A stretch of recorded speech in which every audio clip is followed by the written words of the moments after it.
नमस्कार दोस्तों। पिछले वीडियो में हमने 17.6 प्रश्नावली पढ़ी थी, जिसमें भी टॉपिक एक ही था, माध्यक, माध्यिका और मध्यांक, और तीनों का अर्थ एक ही होता है। और उसमें हमने पढ़ा था कि सबसे पहले जब इस तरह की सारणी दी जाती है तो हमें एक तो दिया गया, जैसे यहाँ x प्राप्तांक जिनको हम x मान रहे हैं, इसमें वर्ग के रूप में दिया गया है, और एक होता है यहाँ f, छात्र संख्या को हमने माना f। जो ही माध्यक या माध्यिका का नाम आता है तो ये नाम आते ही हमें एक सारणी बनानी है CF। पिछले टॉपिक में भी समझाया था, इसका अर्थ है संचयी बारंबारता, अर्थात C मतलब collection of frequency, collection of frequency, या संचय मतलब जमा करना, बारंबारता को जमा करना, इकट्ठा करना या एकत्रित करना। तो इसमें F का हमें CF बनानी है, तो ये संचय बारंबारता सारणी बनाएंगे CF 6, फिर 20 और ऐड हो गए इसमें 26, इसके बाद में 44 को और प्लस कर दे इसमें, ये हो गए 70, फिर 26 और ऐड करने पर 96, फिर 99 और ये 100। फिर बाद में हमने देखा था कि जो संचय बारंबारता में सबका इन सबका योग अगर एक साथ करेंगे तो भी 100 ही आएगा, और टुकड़ों के रूप में कर रहे हैं तो भी वही 100 ही आ रहा है।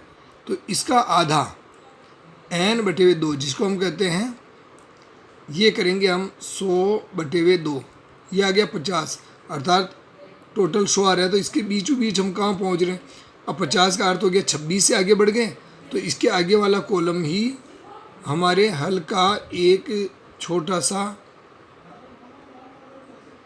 जो समाधान है वो हमें मिल गया यहाँ पे, कि हल जो भी आएगा 40 और 50 के बीच में आएगा।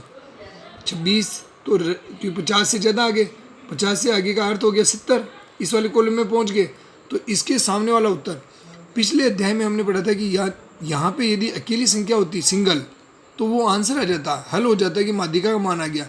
लेकिन यहाँ पे 40 और 50 के बीच में कहीं ना कहीं आंसर आएगा, तो हमें लिखना है कि माध्यक वर्ग, जो ये वर्ग आया जिसमें माध्यिका उपस्थित है, उपलब्ध है, वो आ गया 40 से 50।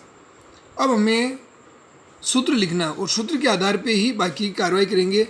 माध्यिका m बराबर l प्लस कोष्टक n/2 माइनस C या CF/F इंटू H। अब इनका अर्थ, L माध्यक वर्ग की निम्न सीमा, जो माध्यक वर्ग आया इसकी निम्न सीमा ये हो गई L 40, तो ये आ गया L बराबर तो 40। n/2 हमने अभी किया जस्ट, जो टोटल योग आया आखिरी में उसका आधा, तो n/2 का मान हो गया 100/2 बराबर 50, जो कि हमने पहले ज्ञात कर लिया। फिर आ जाते हैं CF, तो CF का मान संचय बारंबार, CF की सारणी में देखना अपने को, तो CF की सारणी यहाँ पे बनी हुई है, तो इसमें ठीक पूर्व की संचयी बारंबारता, तो ये आ गया CF का मान 26, CF का मान आ गया 26। तो CF का अर्थ है ठीक पूर्व की संचयी बारंबारता, जो माध्यक वर्ग आ रहा है उससे पहले वाली माध्यक वर्ग से। तो यहाँ पे आ गया 26। फिर इसके बाद में हम सूत्र पे आ जाते हैं F, तो F वाली सारणी देखनी है, तो माध्यक वर्ग की बारंबारता, ये F वाली सारणी में देखना अपने को, माध्यक वर्ग की बारंबारता, तो F का मान आ गया 44, तो यह लिख देंगे F माध्यक वर्ग की बारंबारता।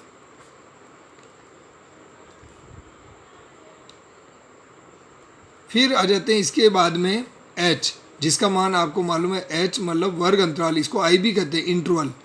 H मतलब हाइट, जो वर्ग की हाइट कितनी हो रही है, यहाँ से यहाँ कितना अंतर हो रहा है, प्रत्येक जगह समान अंतर है, और ये अंतर कितना है, 40 से 50 का अर्थ हो गया 10, इन दोनों के बीच में डिफरेंस 10 आ रहा है, तो H का मान आ गया यहाँ पे 10। अब इन्हें हम फॉर्मूले में लिख देंगे, तो यहाँ आ गया m बराबर l की जगह 40 प्लस n/2 50 माइनस CF 26 और बटे में F 44 और कोष्टक इंटू H, और H का मान हमें मालूम है कितना दिया गया है 10, तो यहाँ पे लिख देंगे हम 10। इसे हल करने पर आ गया m बराबर 40 प्लस 50 में से पहले 26 घटाएंगे तो ये आया 24 बटे हुए 44 और इंटू 10। इस तरह से इनको हल करने पर आ गया 40 प्लस 240 बटे हुए 44 और इनको हल कर देंगे हम कि 4 के पहाड़े से 11 बार और 4 से 24 60 बार। 60 में 11 का भाग दे देंगे तो यह आ जाएगा 40 प्लस 60 में 11 का भाग देने पर 5, 11 पंचे 55, फिर 5, तो इसके बाद में आ जाएगा 11 चौक 44, फिर वापस 5, तो ये आ गया 40 में 5 पॉइंट 45 जोड़ने पर 45.45। इस तरह से हमने माध्यिका का मान ज्ञात कर लिया। ये आ गया 45.5, लगभग 5 भी मान सकते हैं और 4-5 भी मान सकते हैं। तो मुझे पूरा विश्वास है कि इस उदाहरण या इस सवाल के माध्यम से आप पूरी प्रश्नावली हल कर सकते हो। धन्यवाद।